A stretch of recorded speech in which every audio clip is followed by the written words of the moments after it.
Hello everyone, I would like to welcome you to this latest lecture on linkage between human rights and domestic laws as a part of the Swayam course on human rights, international humanitarian and refugee law. In this 14th lecture of the series, we will look into the background of the linkage between human rights and domestic laws. As has been highlighted in other lectures, international human rights instruments play a key role in the formation of domestic laws on human rights protection. International conventions and treaties which deal with human rights protection depend on the ratification of the treaties and conventions for their inclusion in domestic laws. A number of pathways are present for the inclusion of international principles of human rights into domestic laws. We discuss the prominent ones among them. The first among the pathways is through constitutional recognition. A lot of nations include clauses in their constitutions that specifically acknowledge and protect the most basic human rights. The preservation of human rights under domestic law is based on these constitutional rights.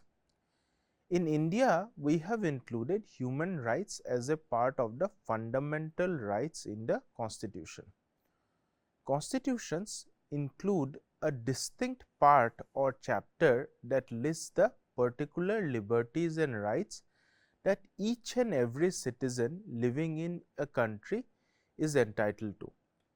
In India, we have included them as fundamental rights.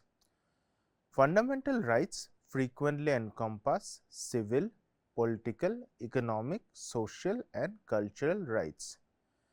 Fundamental rights as reflected in the Indian Constitution also include freedoms like the right to privacy, the right to a fair trial, the right against self-incrimination, the right to life, liberty and security of person, and the freedom of expression, religion and assembly. Constitutions may also include specific provisions that uphold the legal ideal of equality before the law and outlaw discrimination based on a number of factors including social status, race, ethnicity, gender, sexual orientation, religion or disabilities. These measures are designed to foster equitable treatment and opportunities for all citizens of a country. A number of constitutions have clauses that are expressly designed to safeguard minority groups' rights and to guarantee their involvement and representation in the political, social and cultural life of the nation. These clauses might cover things like anti-discrimination measures, protections for language and cultural rights, and procedures for minority representation in educational institutions. Constitutional clauses may also include procedures that allow the judiciary to protect people's rights, including due process rights, access to justice and remedies for rights abuses. This covers clauses that establish an impartial court, defend the right to habeas corpus, ensure a fair trial and forbid detention or punishment without cause. A few constitutions acknowledge the rights to social security, healthcare, shelter, food and education. With the help of these provisions, people should be able to exchange chances for social and economic progress as well as basic necessities. In India, the Constitution allows the use of writ petitions to be filed before high courts and the Supreme Court for the protection of fundamental rights. Constitution of countries across the world now also recognize the right to sustainable development and a healthy environment in response to environmental concerns. These clauses might uphold the state's obligation to safeguard the environment and natural resources for both the current and future generations. The degree to which human rights related sections of constitutions are enforceable varies from country to country. Certain constitutions allow for the direct enforcement of rights, enabling people to file lawsuits based solely on constitutional infractions. In other situations, the judiciary may use constitutional rights as guiding principles when interpreting and applying the law. When it comes to safeguarding public health, national security, public order, or other people's rights, limitations and restrictions are frequently applied to constitutional rights.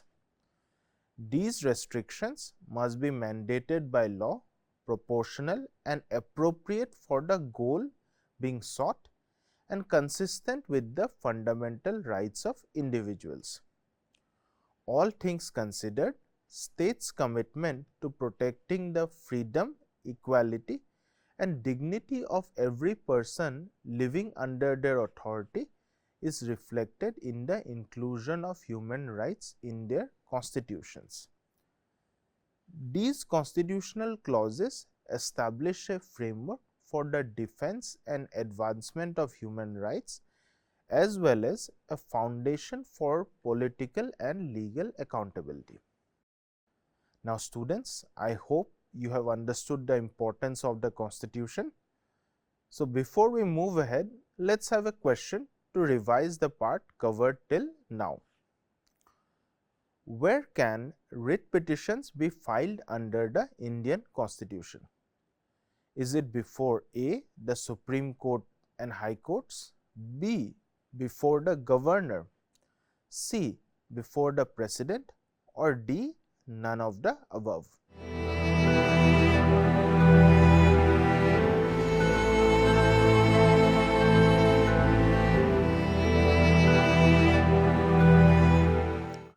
I am sure you know the answer, and the correct answer is A, it's before the Supreme Court and High Courts. Now, moving ahead, we will look into the integration of international human rights principles into domestic laws by ratification of international human rights conventions and treaties. So, the second pathway for nations to integrate international human rights principles into domestic laws is by ratification of international human rights conventions and treaties. Governments enact laws to safeguard and advance human rights. These laws can cover various domains such as labor rights, political rights, economic and social rights, civil rights, cultural rights, rights of minorities, and rights against discrimination. Many nations adopt international accords on human rights and immediately enshrine or include the provisions in these conventions into national legislation. This can be accomplished either by constitutional provisions that recognize the treaty as binding law, or by legislation that expressly adopts the treaty's wording. For instance, a nation may enact legislation declaring that foreign treaties that the government has signed are to be incorporated into national legislation. To guarantee that the country is in compliance with international human rights norms, governments may create new laws or change current ones.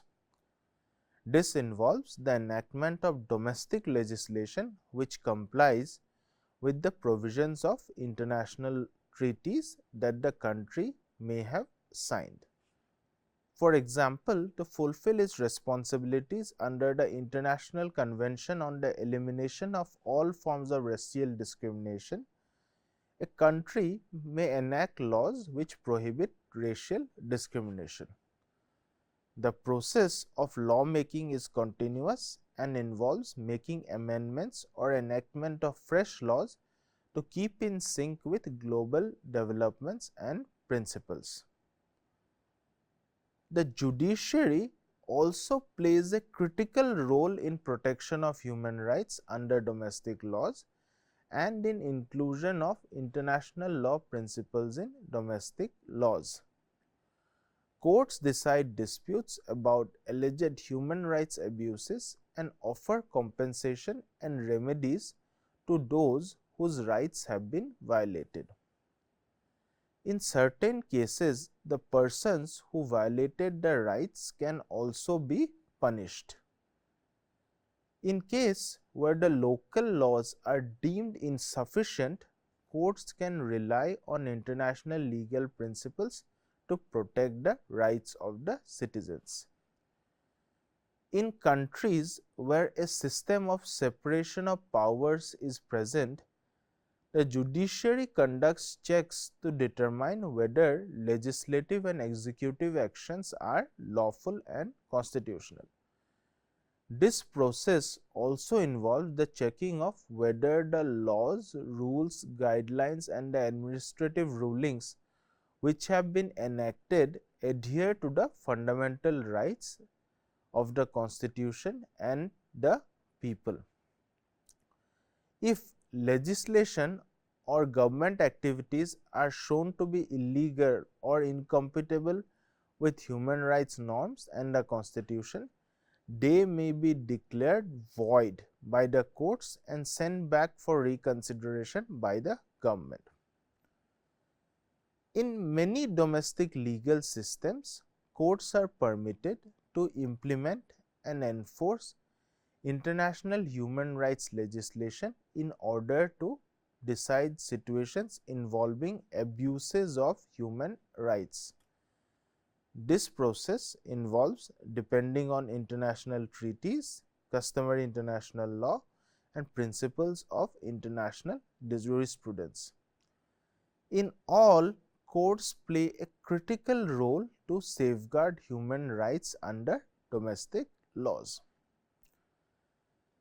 Now, let us move ahead to discuss the role of autonomous human rights institutions.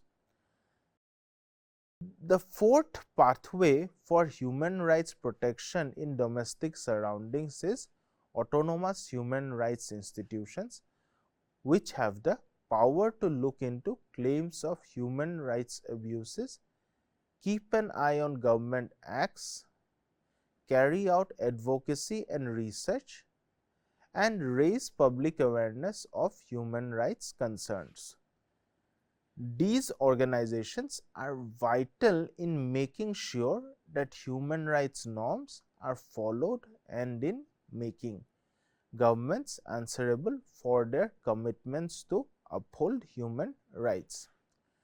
In India, such an organization is the National Human Rights Commission, which is supported by the State Human Rights Commissions. They were formed under the Protection of Human Rights Act 1993. The National Human Rights Commission has played a pivotal role in protection of human rights in India and has a key role as a watchdog and statutory body to prevent human rights violations. It has registered thousands of cases every year against alleged human rights violations. A number of these cases are considered as suo motu cases, which are based not on complaints but own action by the NHRC. Now, before we move ahead, let us have a question to revise the part covered till now. So, what is the Autonomous Human Rights Organization established under the Indian laws? Is it A, the Supreme Court, B, is it the International Labour Organization, C, is it the United Nations, and D, is it the National Human Rights Commission?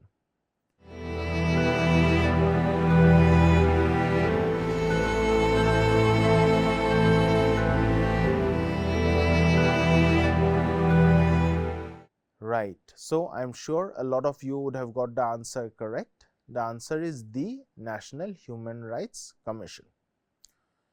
Now, moving ahead, in addition to the measures mentioned above, governments also work to apply human rights safeguards in particular industries or sectors, and laws have been passed by many countries to guarantee workplace safety and prevent sexual harassment at workplace, ensure minimum standards of safety at work, prevent violation of worker rights, and promote gender equality through measures such as equal pay and equal work.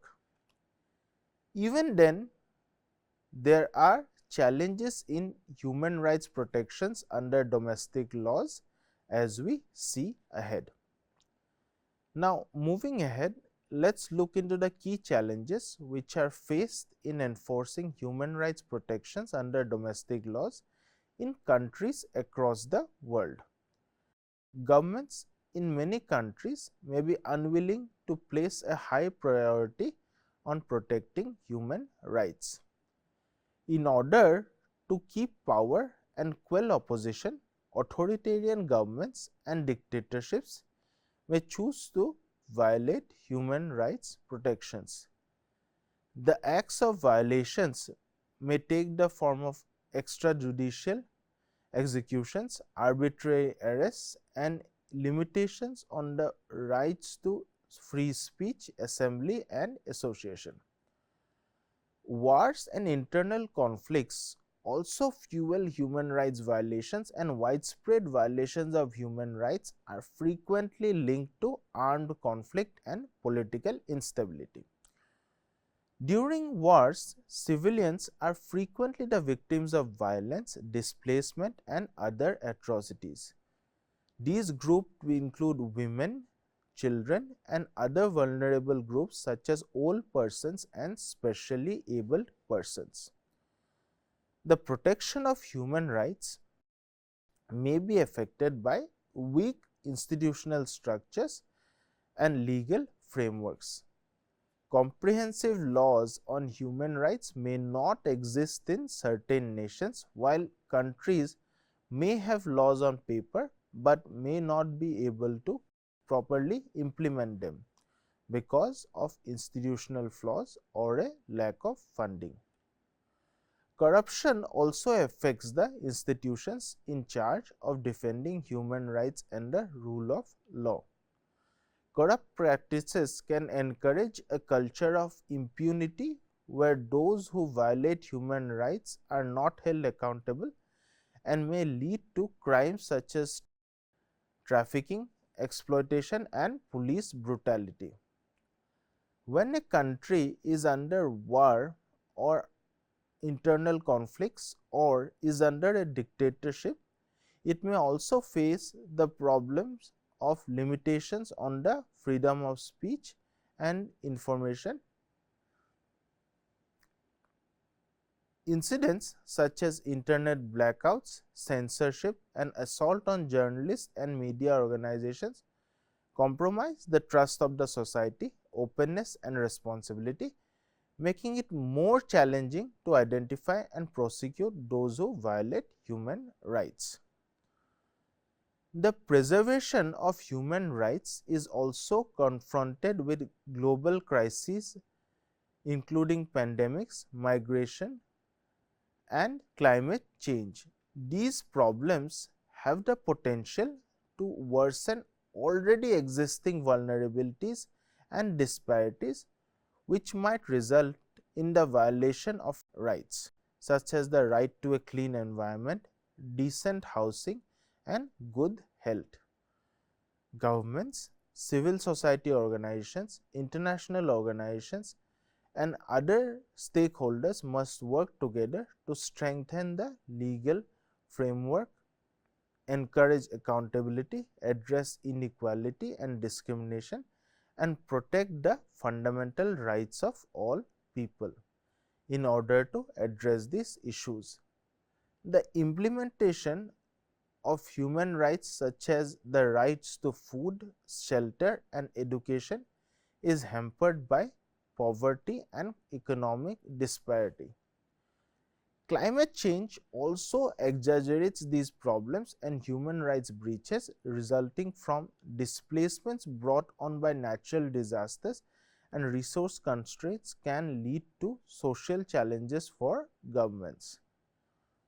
Considering these challenges, it now becomes key to look into potential pathways to resolve these challenges. A key aspect of this situation is the need to develop more channels of global cooperation among the countries. Countries may choose to come together on a common platform and relook whether the principles set in the international human rights regime starting from the 1940 is still relevant or whether it needs a relook. In the domestic forum, constitutional provisions, laws and international treaties should be all part of a strong legal framework that governments adopt and uphold to safeguard human rights. Domestic legislation needs to comply with global human rights norms and offer efficient redress for any transgressions. Additionally, where people have opportunities to approach international human rights courts, particularly in Europe, Africa and Americas, they should be made aware of the pathway to do so. Greater focus needs also to be placed on accountability in order to hold those who violate human rights accountable. Accountability mechanisms such as independent judiciary, oversight committees and human rights organizations are essential in this regard. Governments must ensure that individuals who are linked to human rights violations are held accountable for their acts and are prosecuted via just and open legal procedures. Civil society organizations play a key role in the advancement and defense of human rights. These organizations include advocacy groups, grassroots movements, and human rights activists. Governments have an obligation to uphold and defend the efforts of civil society, which includes granting them access to resources, capital, and legal safeguards. Educational campaigns on human rights and their protection to raise awareness on the subject can aid in the development of a human rights abiding culture in society. Together, governments, educational institutions, and all civil society groups should educate the public about the ideals, principles, and redress procedures of human rights. A number of issues pertaining to human rights, including poverty, inequality, discrimination, and war, have structural, political, and socio-economic underpinnings. Comprehensive approaches that support social inclusion, economic growth, conflict resolution, and good governance are needed to address these underlying problems. Vulnerable and marginalized groups such as women, children, transgender, backward classes, and people with disabilities should be given priority to advance human rights. In order to combat any issues of injustice towards these groups, they can also be empowered through political, economic, and educational possibilities. For victims of human rights violations, it is necessary that efforts are made to create enduring peace and mend the scars from previous violations of human rights. Key among them are dialogue and reconciliation procedures. To resolve complaints, encourage reconciliation, and avert further hostilities, governments, civic society, and impacted communities should have meaningful and inclusive conversations. Countries and government should also work together that new ideas related to human rights protection are included in their domestic laws to continually expand the dimensions of human rights and provide better mechanisms to protect human rights. So, that is all for the lecture today. We will meet you again for the next lecture. Thank you.